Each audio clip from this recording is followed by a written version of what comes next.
오늘 우리들에게 주시는 하나님의 말씀은 민수기서 22장과 마태복음 17장으로 보겠습니다. 먼저 구약에 있는 민수기 22장 21절에서 35절에 이르는 말씀을 함께 교독으로 보겠습니다. 구약 페이지 233페이지에 나열되어 있는 민수기 22장 21절에서 35절, 제가 먼저 22절을 읽겠습니다. 21절. 발람이 아침에 일어나서 자기 나귀의 안장을 지우고 모압 고관들과 함께 가니 그가 감으로 말미암아 하나님의 진노하심으로 여호와의 사자가 그를 막으려고 길들였다.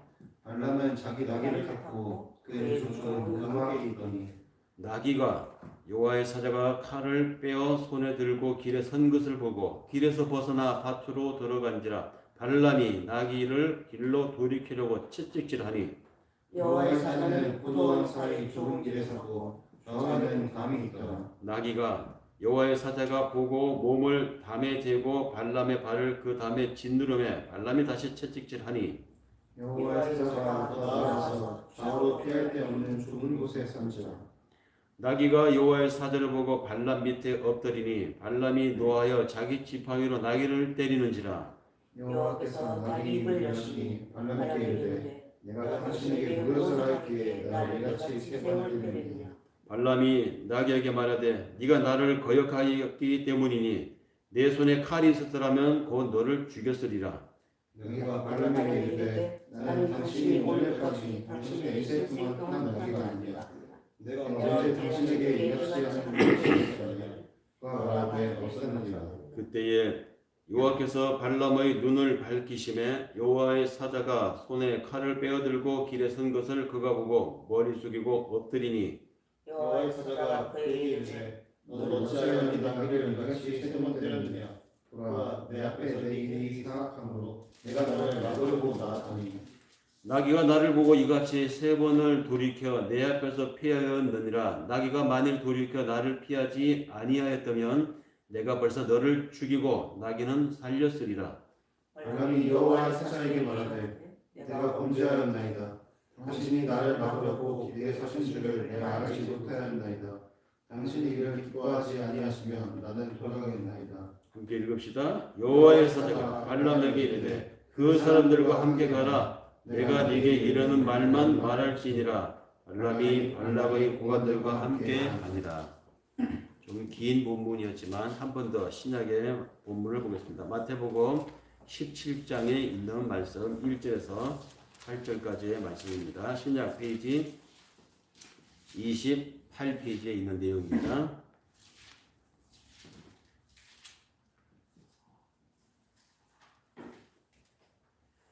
1절을 읽겠습니다. 엿새 후에 예수께서 베드로와 야고보와 그 형제 요한을 데리시고 따로 높은 산에 올라가셨더니 그들 앞에서 변명하사 그 얼굴이 해같이 빛나며 옷이 빛과 같이 희어졌더라. 그때에 모세와 엘리야가 예수와 더불어 말하는 것이 그들에게 보였거늘 베드로가 예수께 여쭈었는데 주여 우리가 있는 것이 좋사오니 만일 주께서 원하시면 내가 여기서 초막 셋을 짓되 하나는 주님을 위하여 하나는 모세를 위하여 하나는 엘리야를 위하여 하리이다. 말할 때에 호련히 빛난 구름이 그들을 덮으며 구름 속에서 소리가 나서 이르시되 이는 내 사랑하는 아들이여 내 기뻐하는 자니 너희는 그의 말을 들으라 하시는지라. 제자들이 듣고 엎드려 심히 두려워하니 예수께서 나와 그들에게 손을 대시며 이르시되 일어나라 두려워하지 말라 하시니 제자들이 눈을 들어 오직 예수 외에는 아무도 보이지 아니하더라. 드려진 예물 봉헌의 시간을 갖겠습니다.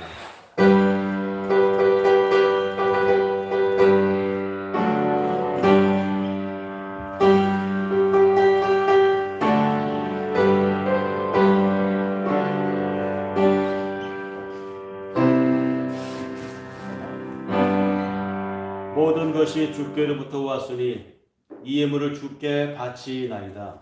드리는 우리의 삶을 받아주시는 아버지 하나님, 어떤 처지에서 무슨 마음으로 드렸는지 주께서 아시는 바 우리의 삶을 그대로 받아주시고 우리의 마음속에 하나님을 향한 기쁨과 일상 속에서의 주께서 주시는 감사를 발견하는 축복이 더하여지게 하여 주시옵소서. 말씀에 순종하여 12월절로 드리는 이들이 있거든 그들의 삶이 물질로부터 자유함이 있는 하나님의 더 큰 능력으로 임재하는 저들의 삶이 있기를 원하옵고, 귀하게 드려진 예물이 사용되는 곳에도 하나님의 능력이 더해질 줄 또한 믿사옵고, 우리 주 예수 그리스도 이름으로 감사하며 축복하며 기도드립니다. 아멘.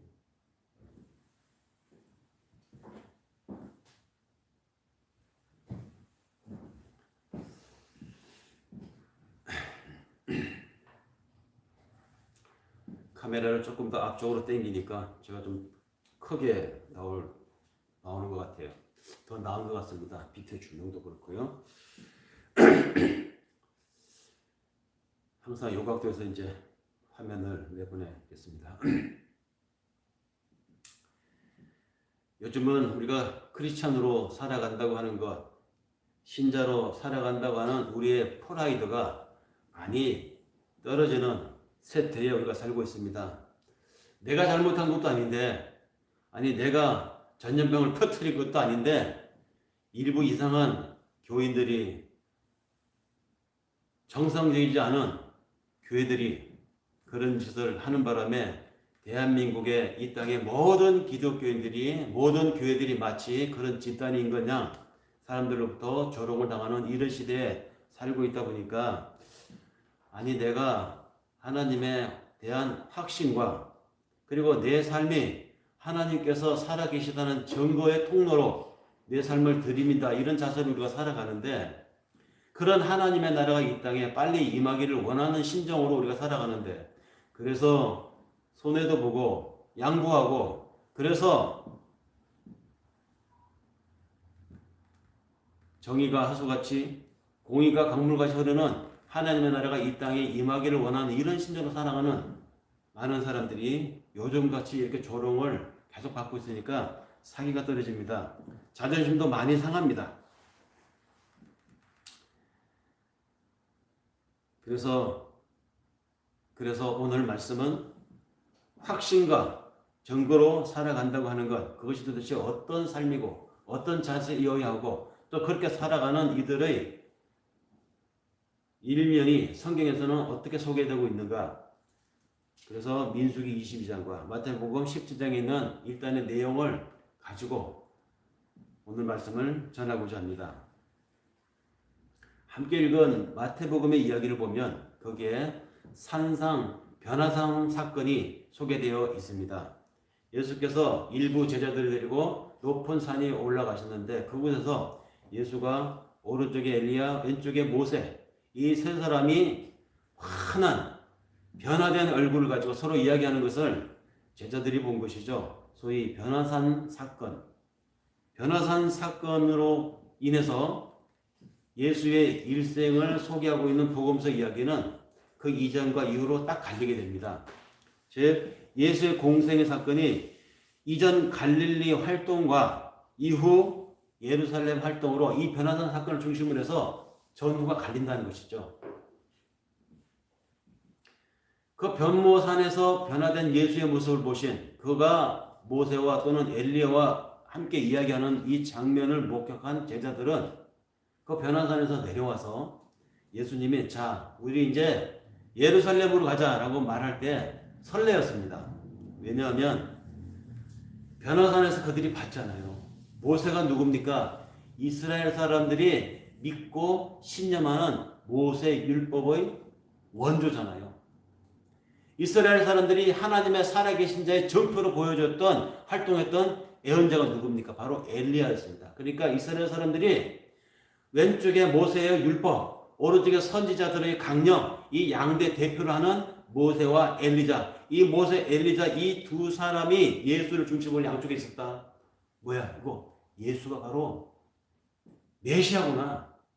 그 예수가 거기서 변하는 걸 이 제자들이 봤거든요. 그 변화된 모습을 보여준 예수께서 그 산에서 내려와서 제자들에게 자 우리가 이제 예루살렘으로 가자라고 할 때 제자들의 생각은 막 설레었습니다. 왜? 그래 이제 새로운 세상이 열리는구나. 이제부터 메시아의 시대가 시작되는구나. 우리 주님께서, 우리 예수께서, 우리 선생님께서 예루살렘에 들어가면 그 예루살렘의 기득권자들, 힘 있다고, 높은 자리에 있다고, 권세 있다고, 약한 자들, 힘없는 자들, 함부로 여겼던 이런 기득권 세력들이 싹 물려가고 새로운 세상이 이제 열리는구나. 주님 갑시다 하고 예루살렘을 가자는 예수님 말씀에 설레이고 반응을 했던 것입니다. 그런데 예루살렘으로 가면 정말 그런 세상이 확 일어날까요? 변할까요? 우리는 좋은 세상을 꿈꾸면서 오늘도 신앙생활을 합니다.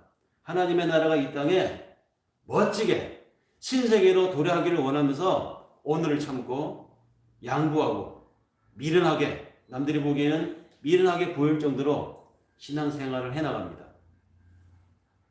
그런데 좋은 세상이, 정의가 흐르는 세상이 이 땅에 왔는가? 공의가 하수같이 흐르는 세상이 왔는가? 아직도 요원한 것 같습니다. 우리가 현실에서 항상 경험하듯이 현실은 그렇게 쉽게 바뀌지 않습니다. 왜 그러냐? 그간 누적되어온 인간의 악의 뿌리가 너무도 깊이 땅속에 뿌리를 받고 있기 때문이고, 그리고 땅속 깊이 뿌리를 내린 그 악의 세력들이 서로 얽히고 설켜 있습니다. 얽히고 설킨 이 깊이 뿌리 박힌 이것들이 하루아침에 어떻게 다 제거될 수 있겠습니까? 정말 어려운 일입니다. 한 번의 선거로 훌륭한 대통령을 뽑으면, 한 번의 선거로 우리 지역에 좋은 국회의원을 뽑아 놓으면 그가 정의로운 말을 했으니까 그가 이제 이 세상을 바꿔 놓을 거야 라고 한다고 그 사람 뽑아 놓았더니 어떻게 됐습니까? 여전히 진행 중입니다. 좋은 세상은, 멋진 신세계는 하루아침에 이루어지지 않습니다. 그럼에도 불구하고 우리 믿는 사람들은 여전히 하나님의 나라가 이 땅에 도래할 것이라고 하는 그 확신을 가지고, 아니 하나님의 나라가 이 땅에 도래하는 그 역사 과정에 나의 시간과 내 에너지와 내 삶의 전체가 쓰여지기를 원합니다라고 하는 그 세계가, 그 나라가 이루어지는 이 과정에 내 몸이 증거가 되기를 원합니다라고 하는, 나를 불쏘시개로 써 주시옵소서. 주여 나를 수수꾼으로 보내주시옵소서라고 하는 심정으로 우리가 살아가는 것이죠. 그래서 그럼에도 불구하고 우리는 확신과 증거로 살아간다는 말입니다. 오늘 이 말씀을 드려보고자 하는 것이죠. 이 변화사상 사건 이후에 베드로가 가이사라 빌립보라고 하는 도시에서 예수에 대한 고백을 한 사건을 우리는 잘 알고 있습니다. 유명한 베드로의 고백이죠. 그는 예수를 향해서 주는 그리스도시요 살아계신 하나님의 아들이니이다 라는 고백을 했습니다. 가이사라 빌립보에서 이 고백을 했습니다. 가이사라 빌립보라고 하는 이 도시가 어떤 곳인지 자료를 찾아보니까 대단한 도시였습니다. 헬레니즘 문화 전파를 위해서 알렉산더 대왕 때 중동 지역, 즉 이스라엘 땅에다가 만들어진 귀희 도시가 바로 가이사라 빌립보였습니다. 그렇기 때문에 이 도시에는 당연히 그리스도의 주요 신들을 모시는 제단들이 곳곳에 있었습니다. 가이사라 빌립보에는 그리스 신전 제단, 그 신전들이 도시 곳곳에 있었고, 예수님 당시에는 로마가 지배하고 있었기 때문에 로마의 통치자, 즉 로마 황제를 숭배하는 중심 도시이기도 했었습니다. 도시 이름이 가이사라 빌립보. 이게 무슨 뜻입니까? 가이사르가 뭡니까? 시저잖아요. 시저를 헬라어로 말하면 카이사르고, 카이사르를 라틴어로 말하면 시저입니다. 그러니까 가이사라 빌립보 그러면 뭐죠? 카이사르, 즉 시저를 위한 빌립보라는 뜻이에요. 그만큼 로마 통치자를 숭배하는 핵심 도시였고 헬라 문화를 전파하는 귀입 중심 도시였습니다. 그런 도시에서 베드로가 나사렛 저 변방의 시골에 목수 아들인 예수를 향해서 당신이 이 세상의 구원자이시고 바로 그런 일을 하기 위해서 오신 하나님의 아들입니다라고 고백을 했다는 것이죠. 변호산에서 엄청난 장면을 목격했던 베드로, 그의 마음속에는 이제 이분을 모시고 이 세상의 개혁과 변혁과 큰 변화가 일어날 것이라고 하는 확신에 가득 차 있었기 때문에 이런 고백을 했던 것입니다. 힘 있는 자들, 이런 사람들이 자기 있는 그 힘으로, 가진 그 권력으로 약한 자들을 짓누르고 그들을 수탈하는 것이 당연한 것이었고, 그것이 또 세상의 질서라고 여겼던 그 당시에 이 주님께서 이제 일어서시면, 하시고자 하시면 세상의 그런 기득권자, 강자들을 다 몰아내고 힘없고 약한 자들을 돌아보시는 이분이 다스리는 세상이 될 것이라고 믿어 그런 고백을 했던 것입니다. 그것은 베드로뿐만이 아닙니다. 베드로와 함께 그 높은 산에서 변화산상의 사건을 목격했던 야고보와 요한도 같은 말이었어요. 베드로가 대표해서 그런 말을 했던 것입니다. 그 세 명뿐이었을까요? 나머지 다른 제자들, 가리오 출신 유다까지 포함해서 또 12 제자들은 아니지만 예수를 따르던 추종하던 수많은 사람들도 같은 심정이었습니다. 설레었습니다. 아, 이제 새로운 세상이 오는구나. 그런데 그런 어마어마한 고백을 한 베드로 앞에 예수님이 하신 말씀은 그 대표에서 주님이 그리스도시요, 주님이 이 세상의 구원자이신다라는 그 기대 섞인 그 많은 마음을 갖고 있는 사람들에게 찬물을 끼얹는 말씀을 주님이 하십니다. 당신이 예루살렘에 가면 어떤 일을 당할 것인가, 당신의 운명에 대한 이야기를 제자들 앞에서 던지신 것이죠.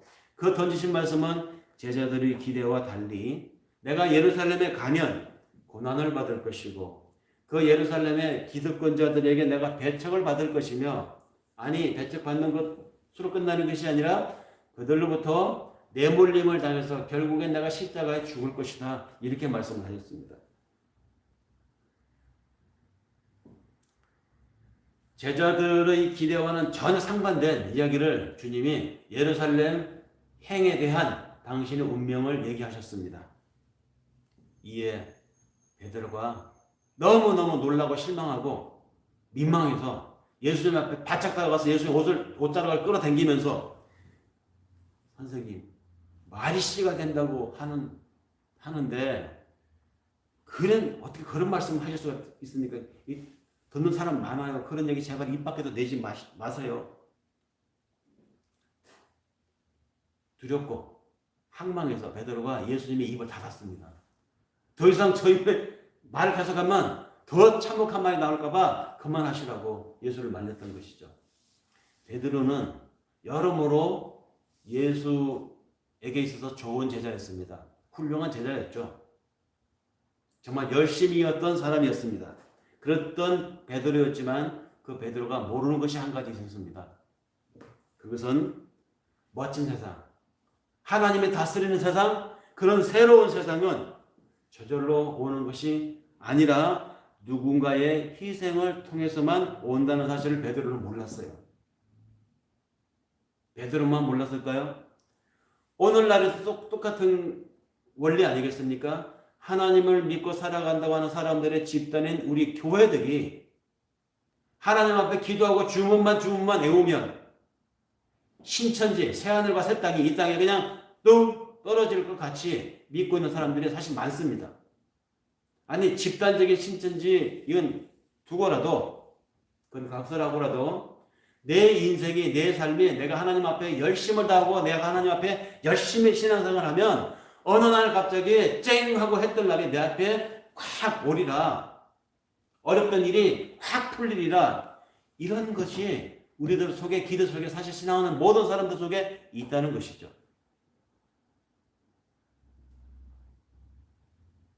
그러나 예수님께서는 여기서 베드로에게 주신 교훈은 이겁니다. 그런 세상, 너희가 원하는 세상, 그것을 이루기 위해서는 많은 희생과 수고와 땀을 흘려야 된다. 그리고 결정적으로 베드로가 정말 몰랐던 것이 있었습니다. 그것이 뭐냐? 바로 그러한 세상을 이루기 위해서 다른 누구도 아닌 예수 그 자신이 그 희생 제물이 되려 하신다는 사실을 베드로와 제자들은 몰랐어요. 예수님이 말씀하셨지만 내가 거기 가서 죽게 되리라 라고 말씀하셨지만 죽게 된다는 그 의미의 진의를 베드로를 포함한 제자들은 몰랐습니다. 왜 이렇게 죽으려고 하셨는가? 좋은 세상을 만들기 위해서였습니다. 하나님의 나라가 이 땅에 임하게 하기 위해서였습니다.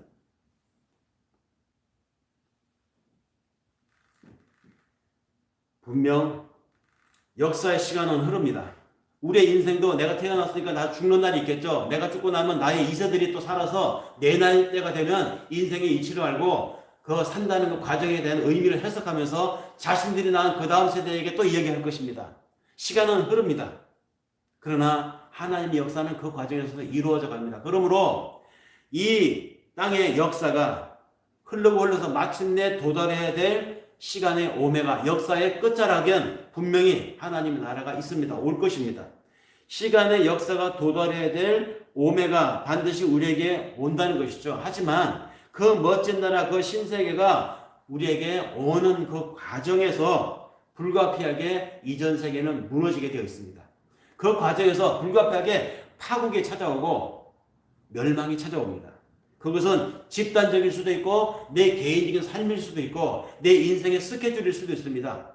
어떤 형태로든 이전에 내가 갖춰왔던 질서, 이전에 내가 유지해왔던, 누려왔던 이전의 생활들이 무너지게 되어 있다는 것이죠. 그 파국과 그 파괴는 동반될 수밖에 없습니다. 그래서 우리가 가끔은 집단적으로 혼란에 쌓일 때가 있습니다. 또 가끔은 개인적으로 혼란스러울 수가 있습니다. 내가 신앙생활 하는데 왜 내 인생이 이렇게 꼬이는가? 내가 그렇게 하나님 앞에 열심히 했는데, 내가 그렇게 교회를 성실하게 다녔는데 왜 내가 하는 일은 이렇게 잘 안 풀리는 것이야? 기도했는데 왜 안 되지? 혼란스러울 수가 있다는 것이죠. 우리들의 삶에서도 이러한 과정은 분명히 우리가 겪었습니다. 우리의 선배들이 겪었고 지금 동시대에 우리 이 지구상의 어떤 나라에서도 일어나고 있습니다.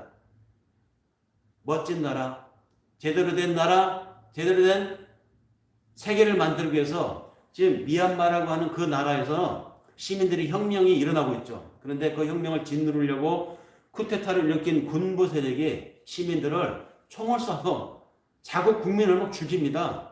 벌써 수십 명이 죽었다고 하는데 어제도 8명인가가 군인들의 총에 맞아서 시민들이 죽었다고 하죠. 그러면서 그들은 목숨을 내던집니다. 내가 이렇게 해서 죽어서 많은 사람들에게 저항의 의식이 고양될 수 있다면 내 한 번 죽겠다라고 자기 일상을 드러내놓는 사람들이 곳곳에서 군인들이 총구리 앞에 자신의 몸을 내놓는 장면들을 우리가 TV 화면으로 보고 있지 않습니까? 마치 40년 전에 우리나라의 광주에서 일어난 일 같은 그런 일이 60년 전에 이 땅에서 4.19 혁명이 일어날 때 그 장면들처럼 지금 이 땅의 동시대에 어느 나라에서 일어나고 있습니다. 오늘날 이 대한민국이라고 하는 우리 사회는 대통령을 향해서 SNS로 욕을 해도 잡아가지 않습니다. 정부 정책에 대해서 어떤 집단이나 또 내 마음에 들지 않는다고 비난하고 비판을 한다고 해서 지도세도 모르게 행방불명이 되는 시절이 옛날에는 있었지만 요즘은 없습니다. 그만큼 우리 사회는 안정이 되어 있고 민주화가 되어 있다는 것이죠. 이 민주화되어 있고 안정된 이 사회를 그렇지 못한 다른 나라 사람들이, 다른 나라 국민들이 그렇게 부러워한다는 거 아닙니까? 그런데 이것이 그냥 이루어졌습니까? 60년 전에 어마어마하게 많은 사람들이 지금 미얀마에서 겪고 있는, 시민들이 겪고 있는 그 어려움을 희생을 했기 때문이고 40년 전에 광주에서 민주혁명이 있었고 그들의 그 희생이 쌓이고 쌓여서 오늘날 여기까지 온 것입니다. 물론 오늘 우리 사회도 완전하지는 않습니다. 더 나은 사회를 위해서 지금도 부단히 말을 하고 불이익이 올 걸 알면서도 불의를 말하는 사람들이 우리 사회도 지금도 있습니다. 이것은 긍정적이고 아름다운 가정입니다. 그러나 그것이 내일로 닥치게 되면, 나의 일에 이해관계에 얽히게 되면 우리는 혼란스럽다는 것이죠. 믿음이 있음에도 불구하고 하나님 이러시면 안 되죠. 우리는 하나님 앞에 따지고 되물으려고 하나님 앞에 고개를 쳐들기도 합니다. 그러나 우리에게 믿음이 있기 때문에 그 파국을 우리는 받아들입니다. 우리는 하나님을 향한 신념이 여전하기 때문에 그 파괴를 긍정적으로 해석합니다. 심지어 오늘 우리 사회를 덮고 있는, 이 땅을 뒤덮고 있는 이 전염병의 1년이 넘는 이 기간, 이 지루한 이 속에서도 이 재앙까지도 우리는 새로운 세상을 도래하게 하기 위한 하나님의 산고의 과정으로 우리가 해석한다는 것이죠. 그래서 그런 믿음을 품고 살기 때문에 세상 사람들로부터 교회가 조롱을 받아도 많은 교회 밖에 있는 사람들로부터 우리가 웃음거리로 전락이 되었음에도 불구하고 우리는 하나님의 새로운 세상이 이런 일들을 통해서 진행되고 있음을 믿기 때문에 우리는 극복해낼 수 있고 더 단단해진 신앙으로 거듭날 수 있음을 믿습니다. 우리는 하나님을 믿습니다. 길 없는 곳에 길을 내시는 하나님을 믿습니다. 출렁거리는 바다 가운데서도 길을 내시는 그 하나님을 우리는 믿습니다. 사막에 백합화를 피우시는 하나님. 이런 하나님을 우리가 믿기 때문에 이 보이지 않는 하나님을 믿기 때문에 이 어렵고 이 척박한 오늘의 세태 속에서도 우리는 우리의 믿음을 확신과 정보로 살아감을 보여줄 수 있다는 것입니다. 히브리서 11장 1절의 말씀이 그래서 우리에게는 좌표가 되는 것입니다. 믿음은 바라는 것들의 실상이요 보이지 않는 것들의 증거라고 하는 히브리 기자의 이 고백이 사실 이 시대를 살아가는 우리 모든 믿는 사람들의 좌표가 될 수 있다는 말씀입니다. 그래서 우리가 어려운 중에도 길이 안 보이는 것 같은 사막 같은 곳에 놓여 있는 중에도 우리의 삶을 흔드는 파도가 흉룡하는 바다 한가운데 있는 이런 상황에 놓여 있는 중에도 우리는 그런 곳에 길을 내시는 하나님, 내 길을 인도하시는 하나님, 내 인생을 주도하시는 하나님을 우리 믿기 때문에 세상을 믿음의 눈으로 볼 수 있다는 것입니다. 믿음의 눈으로 볼 수 있기 때문에 흉흉한 중에도 하나님의 은혜를 발견하고 사소한 것에서도 하나님의 감사를 우리는 느낄 수 있게 되는 것입니다. 그런 믿음의 눈으로 우리를 보면 보이는 것들이 정말 많습니다. 사과 하늘 속에서도 구름이 흐르고 대지가 숨을 쉬며 강이 흐르고 태양이 불타며 땀과 사랑이 쓰며 있음을 볼 수 있다는 것입니다. 믿음의 눈으로 본다면. 오늘을 사는 많은 사람들은 정말 많은 것을 누리고 살고 있습니다. 정보, 얼마나 빠른 정보 시대에 얼마나 많은 양을 요 작은 스마트폰 하나에 다 담고 살아갑니까? 여기에 칼렌더, 음악, 영화, 스케줄. 이전에는 애니악이라고 하는 큰 캐비넷만한 컴퓨터로 작업할 수 있는 것들을 이 작은 스마트폰 하나에 다 담고 있습니다. 앞으로는 이것이 더 집약이 돼가지고 아마 지구 전체의 정보를 다 담고 있는 스마트폰을 우리가 가지고 다닐 수도 있을 것입니다. 지구뿐이겠습니까? 화성에 대한 정보, 달에 대한 정보, 모든 것을 내가 갔다 온 것처럼 우리를 경험하게 만드는 살아있는 지식이 아마 이 스마트폰 안에 담겨 있겠죠. 이런 어마어마한 혜택을 우리가 지금 누리며 살아가고 있는 시대에 살고 있습니다. 먹을 것이 없습니까? 얼마나 또 먹어서 지천에 널려 있습니까? 열악한 곳의 환경에 사는 곳도 있지만 적어도 대한민국 안에 살아가는 사람들에게는 정말로 부족함이 없이 우리는 살아가고 있다고 봅니다. 많은 것을 누리며 살아가고 있습니다.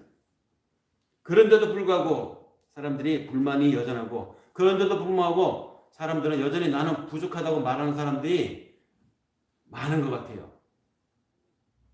그렇게 많은 것을 누리며 살아가면서도 왜 부족한 것처럼 느끼는 것을 우리가 주변에서 많이 보는가?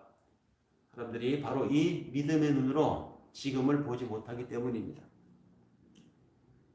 믿음의 눈으로 감사를 발견해야 되는데 믿음의 눈이 없기 때문에 감사를 발견하지 못하는 것이고 믿음의 눈으로 사태를 보고 자연을 보지 못하니까 거기서 하나님의 경의를 느끼지 못하는 것입니다.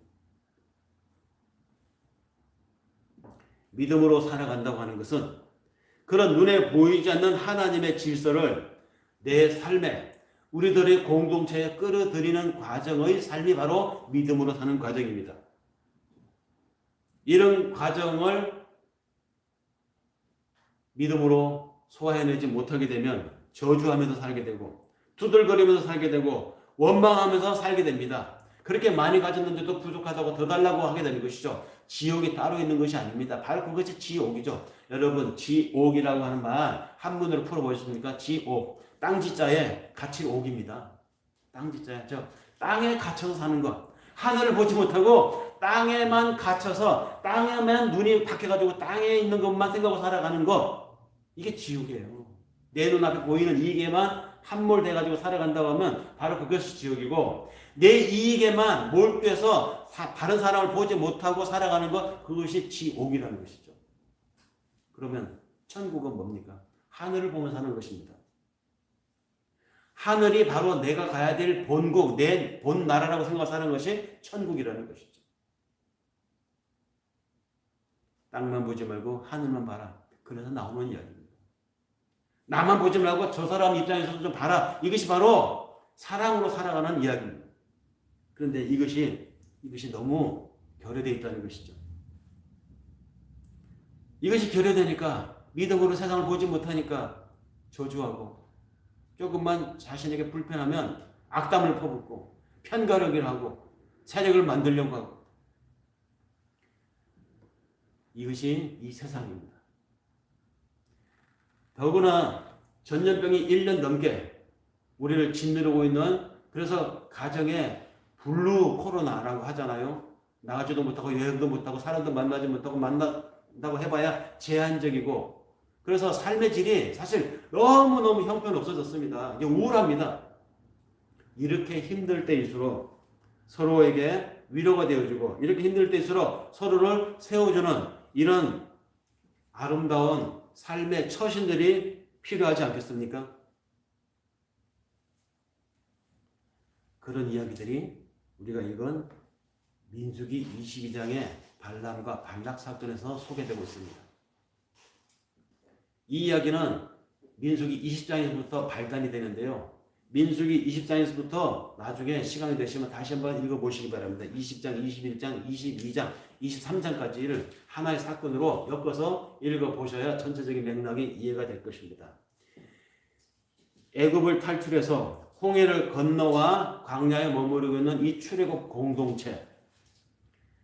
애굽을 탈출했으면 그것으로 새로운 세상이 맞닥뜨려지고 천국, 가나안 땅이 열릴 줄 알았습니다. 그런데 어떻습니까? 그 광야에 이 출애굽한 공동체에게 삶의 어려움은 여전했어요. 어려운 것이 한두 가지가 아니었습니다. 아니, 오히려 이전에 노예 생활을 했던 이집트에 있을 때보다도 더 못했습니다. 사실은 삶의 형편은. 먹을 것과 마실 것이 변변찮았을 뿐만 아니라 그들이 가고자 하는 가나안 땅으로 가는 그 경로에 지나가야 될 그 땅을 지나가야 되는데, 그 지나가는 땅의 원주민들이 또 못 지나가게 방해를 하고 오히려 공격을 하고 하는 바람에 그럴 때마다 그들은 먼 길을 돌아서 가나안 땅을 가야만 했었습니다. 그 과정에서 얼마나 불편했고 얼마나 힘들었겠습니까? 근데 막힐 때마다, 힘들 때마다 이 출애굽 공동체가 보인 행태가 민수기 20장에서부터 나옵니다. 왜 우리를 이 광야로 끌어냈냐? 왜 우리를 물도 제대로 마실 수 없는 이 못된 곳으로 이끌어냈냐? 어쩌자고 우리를 여기로 인도해냈느냐? 여기 무화과 나무가 있냐? 여기 포도가 있냐? 석류가 있냐? 물조차 마음대로 마실 수 없는 이런 곳으로 어쩌자고 우리를 끌어왔느냐? 막 원망을, 출애굽을 이끌어낸 지도부를 향해서 막 쏟아냅니다. 마치 제가 설교 때 누누이 하는 얘기처럼 우리들의 삶의 과정이, 인생 여정이 이 광야와 같다고 했잖아요. 우리가 살아가는 이 인생 여정이, 태어나서부터 죽는 날까지 하나님을 믿고 살아가는 이 삶의 여정이 사실은 광야 생활이에요. 그럴 때마다, 우리가 힘들 때마다 하나님 안에서 원망 쏟아놓고, 잘 풀리지 않을 때마다 내가 가진 조건을 원망을 하면서, 누구는 금수저로 태어났는데 왜 나를 흙수저가 아니라 쪼개진 낙젓가락 같은 이런 인생으로 태어나겠습니까? 원망하지 않습니까? 나에게 이런 조건을 주신 하나님 앞에 감사는커녕 우리는 불평을 자주 하곤 합니다. 똑같아요. 이 광야 생활을 겪고 있는 이스라엘 사람들이 자신들의 처지가 이러니까 그 원망을 지도부에게 돌렸던 그 이스라엘 공동체, 그 이스라엘 공동체를 들어서 말씀하시는 하나님의 이야기는 오늘 너희의 삶이 이와 같다라고 말씀하시는 메시지가 그게 숨겨져 있다는 것이죠. 그렇게 지도부는 공동체의 원망과 불평을 수습하고 가까스로 위기를 넘깁니다. 그러면 그 위기를 넘기면 끝나느냐? 아닙니다. 또 다른 위기가 찾아왔습니다. 위기를 넘기면 또 다른 위기가 찾아오고 그 위기를 수습하면 이어서 또 다른 위기가 찾아오고 그것이 바로 광야 생활을 거치는 내내 이스라엘 공동체가 겪었던 또 그 지도부가 겪었던 곤란들이었습니다. 그야말로 이스라엘 이 출애굽 공동체에게는 산 넘어 산이었고 갈수록 태산인 상황이 그들 앞에 벌어졌던 것이죠. 오늘 이 시대를 살아가는 우리 신자들의 인생과 똑같다는 것입니다. 그 와중에 모세와 백성들 사이에서 중재자 역할을 했던 모세의 누나 미리암이 죽습니다. 그리고 얼마 지나지 않아서 모세의 형이었던 아론도, 모세의 대변자 역할을 했던 아론도 에돔산 근처 호르산 인근에서 죽습니다. 이제 지도자는 모세만 남게 되는 것이죠. 어려운 형국을 맞이하게 된 모세가 이 백성들을 이끌고 어느덧 우여곡절 끝에 요단강을 건너 모압 평지에 진을 치게 됩니다. 그 모압 평지에서 진을 치면서 여기서 잠시 숨을 좀 고르고 좀 힘을 충전한 뒤에 요단강을 건너서 이제 본격적인 가나안 땅에 들어갈 그런 생각이었던 것이죠. 그런데 거기에서 또 다른 위기가 찾아옵니다. 모압 평지, 여기 모압 왕의 경내입니다. 모압 왕이 가만히 보니까 저 출애굽을 한 저 이스라엘 공동체라는 저 족속들이 내 땅 평지에 진을 치고 있는 거예요. 그 땅 왕이 발락이었습니다. 발락이 들은 바가 있었어요. 저들이 이 땅에 들어오기 전에 이전에 에돔 족속과 전쟁을 한 이야기를 들었습니다. 근데 에돔 족속과 전쟁했는데 에돔 족속을 물리쳤어요. 이 오합지졸 이스라엘 공동체가 에돔 족속을 물리친 이야기는 민수기 앞부분에 보면 나옵니다. 모세가 높은 산에 올라가서 손을 높이 들면 하나님의 손을 높이 들면 이스라엘이 이기고 모세가 팔이 아파서 손을 내리면 이스라엘이 밀려서 지고 하는 장면이 나오지 않습니까?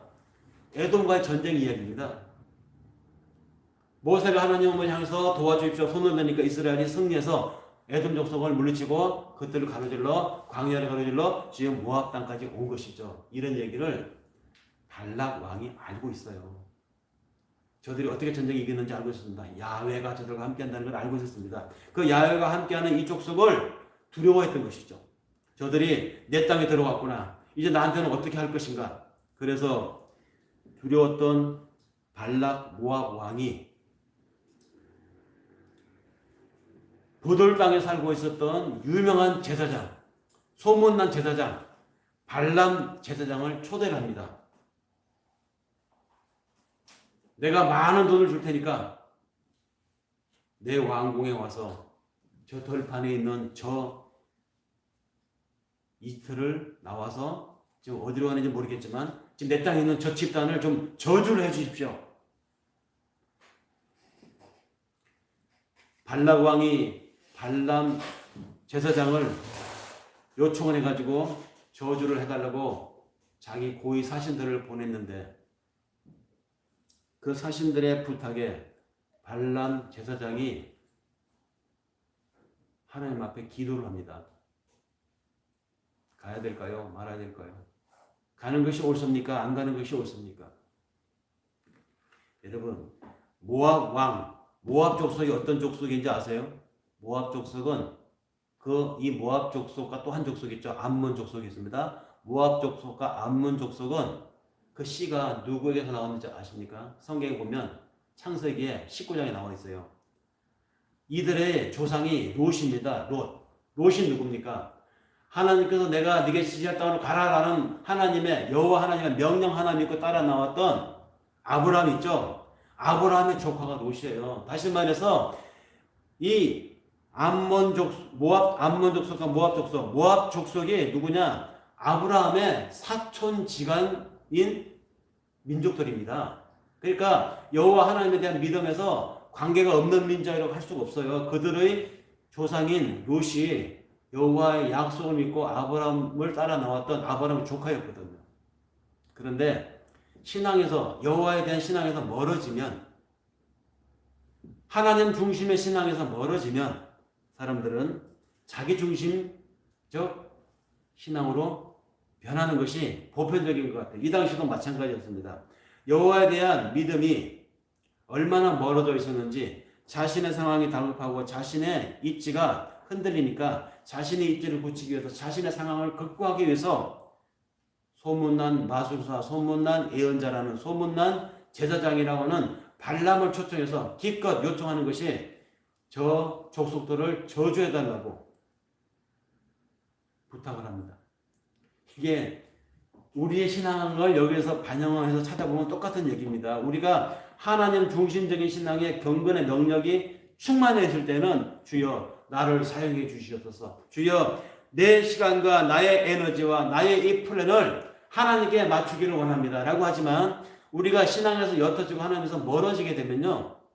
내 필요에 따라서 하나님을 구하잖아요. 내 욕구를 채우기 위해서 신을 호출하는 것입니다. 와서 나를 좀 도와달라고.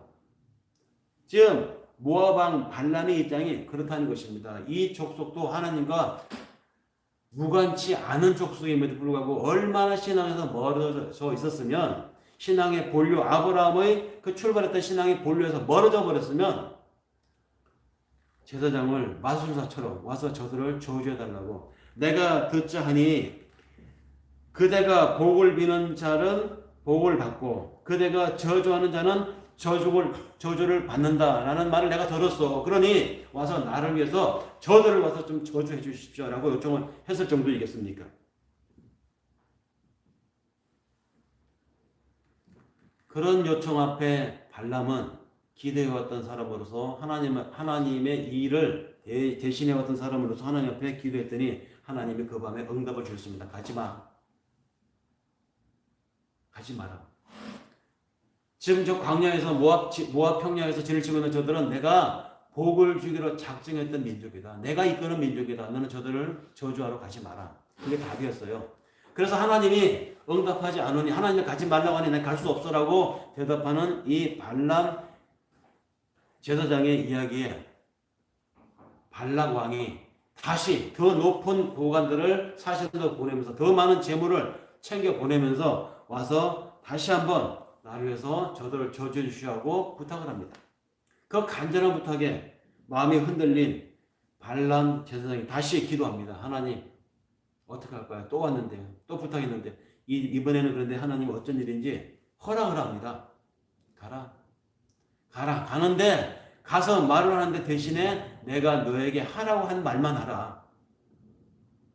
네 마음대로 말하지 말고 발락 왕이 원하는 말을 하지 말고 내가 네 입에 준 말을 하라. 조건부로 허락을 하신 것이죠. 그 허락에 발람 제사장이 발락 왕에게로 갑니다. 자, 가는 이 과정에서 이상한 이야기가 여기 소개되어 있습니다. 그 이상한 토막 이야기를 우리가 함께 읽고 있습니다. 무슨 이야기냐? 읽으신 대로 발람 제사장을 태운 나귀가 가는데 늘 가는 길로 가는데 아니 그런데 어떻게 된 길인지 이 나귀가 가던 길로 안 가고 길을 벗어나서 길 아닌 길로 가는 것입니다. 뿐만 아니라 길 아닌 길, 그 좁은 벽이 있는 길로 가다가 자기를 태운 주인의 발이 그 벽에 끼어서 쓸리면서 상처까지 입게 만듭니다. 그것뿐만 아니라 이 나귀가 몇 걸음 더 가더니 아예 그냥 주인을 태운 채로 땅바닥에 주저앉아 버립니다. 그 바람에 나귀의 주인인 발람 제사장이 나귀를 채찍을 치고 얘가 오늘 왜 이래? 이게 미쳤나? 나중에는 너무 화가 나가지고 지팡이로 나귀를 막 때리기까지 합니다. 그것이 우리가 읽은 내용인데요. 그런데 나귀의 입장에서 보면 나귀는 그럴 만한 이유가 있었습니다. 나귀의 눈에 뭔가 보인 거예요. 가는데 주인이 지정한 대로 가는데 자기 앞에 웬 천사가 나타났는데 천사가 칼을 들고 너 더 다가오면 죽여버릴 거야 하고 칼을 막 휘두르듯이 앞에 날이 벌겋게 서 있는 십복에서 날 들고 서 있는 이걸 보고 나귀가 어떻게 똑바로 가겠습니까? 그래서 그 천사의 칼날을 피해서 옆으로 갔던 것이죠. 그래서 피해서 옆길로 갔는데 그럼에도 불구하고 다시 천사가 또 앞길 또 막습니다. 그러니까 천사가 죽기 싫어서 그 자리에서 무릎을 꿇어버린 것이죠.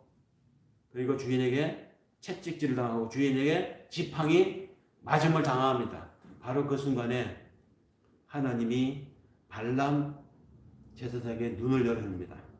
보이지 않던 것을 보게 만든 것이죠. 그러면서 그에게 나귀가 왜 그 짓을 했는지 나귀의 이상 행동에 대한 설명을 하나님이 해줍니다.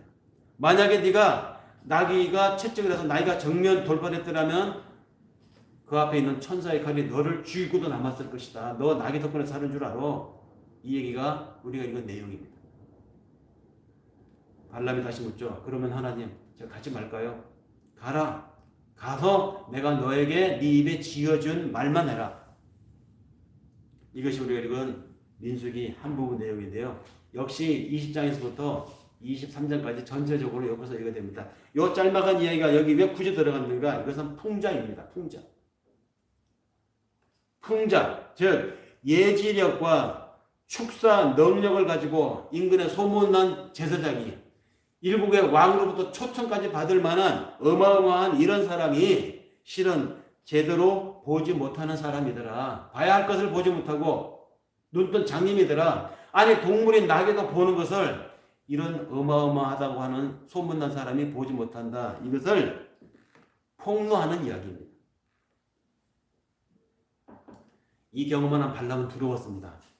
가서 진짜 하나님이 시키는 말만 해야 되겠다. 그런 주의 지시를 따라서 발락 왕에게 간 발람. 거기서 어떤 일이 벌어졌을까요?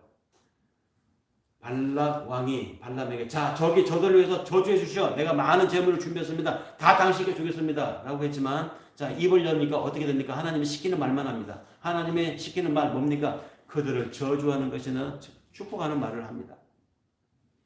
1차 다시 산 아래로 내려와서 발락 왕이 아니 무슨 말을 하는 거예요? 저주를 하라는데 당신이 왜 나오는 말을 들어보니까 축복입니다. 다시 올라가시오. 다시 저들을 저주해 주시오. 근데 또 올라가서 말을 하는데 또 기도하는데 저주가 아니라 축복이었습니다.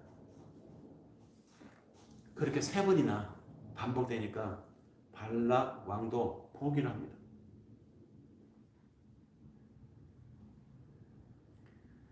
발람은 이스라엘을 저주하지 않았습니다. 아니 할 수가 없었습니다. 민수기 23장 8절에 하나님이 저주하지 않으시는데 내가 어찌 저주할 수 있으며 주께서 꾸짖지 아니하시는데 내가 어찌 꾸짖을 수 있겠습니까? 하면서 오히려 그 모압 광야에 진을 치고 있는 출애굽 공동체를 축복한 사건.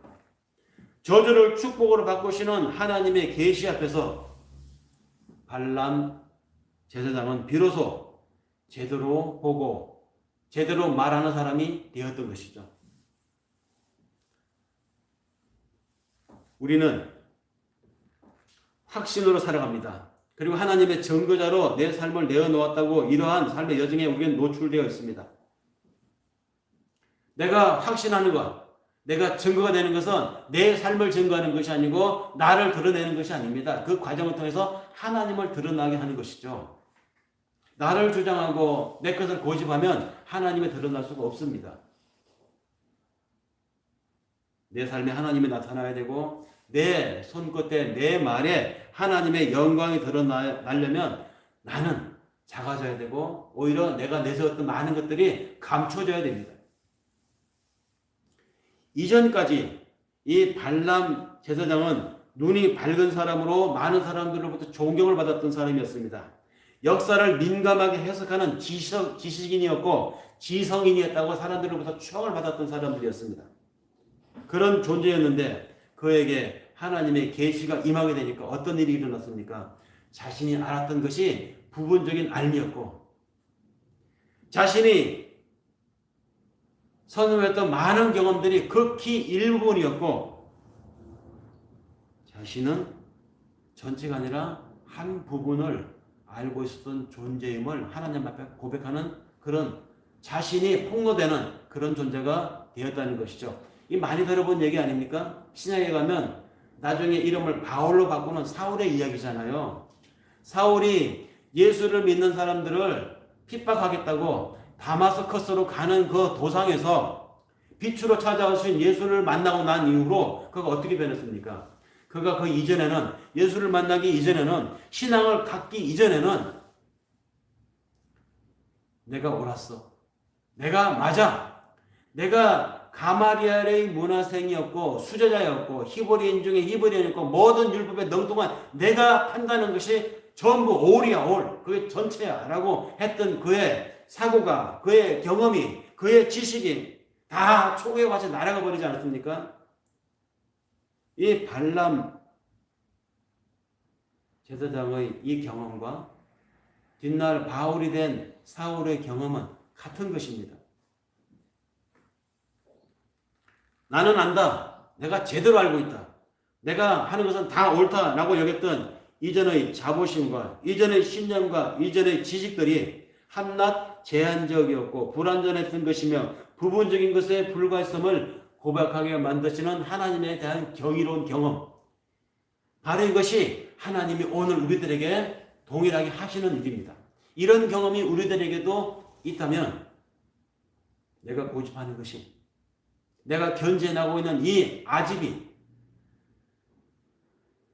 내가 옳다고 여기는 이 신념들이 얼마나 부분적이고 사실은 하나님 앞에 보잘것없는 것이었음을 깨닫게 된다는 말입니다. 하나님이 지금도 우리들에게 그렇게 하십니다. 그렇게 하시는 것이 성령 하나님이 우리를 통해서 하시는 일입니다. 말씀을 정리할 때가 된 것 같습니다. 욕심을 버릴 수만 있다면, 자만심과 교만심을 꺾을 수만 있다면, 이기심이라고 하는 이런 비닐을 걷어낼 수만 있다면 우리는 온전히 보고 완전한 하나님의 세계를 이 땅에서도 경험할 수 있는데, 그것이 그런 비늘들이 우리를 덮고 있기 때문에 많은 사람들이 지금도 마땅히 보아야 할 것을 보지 못하고 해야 할 말을 하지 못하고, 아니 왜곡해서 전하고 있는 이 시대에 우리가 살고 있습니다. 믿음의 사람들은 믿음의 눈으로 우리 이 시대 역사를 보아야 하고, 하나님의 관점으로 나의 삶을 관조한 물론 나와 함께 살아가는 동료, 우리 사람들의 일상을 존중해야 합니다. 그래야 일희일비로 널뛰는 이 세상을 살면서 지치지 않을 수 있고, 그래야 그런 삶에서 우리가 벗어날 수 있고, 그래야 나보다도 우리보다도 더 어려운 처지에 있는 사람들에게 그들에게 피난처가 되어줄 수 있다는 것입니다. 흔들리는 세상에서 길이 보이지 않는 것 같은 오늘의 이 현실 속에서 더욱 하나님에 대한 확신과 그분의 사역의 증거자로 사는 우리가, 내가 되기를 다짐하면서 오늘 이 말씀을 전합니다. 기도하겠습니다. 사랑의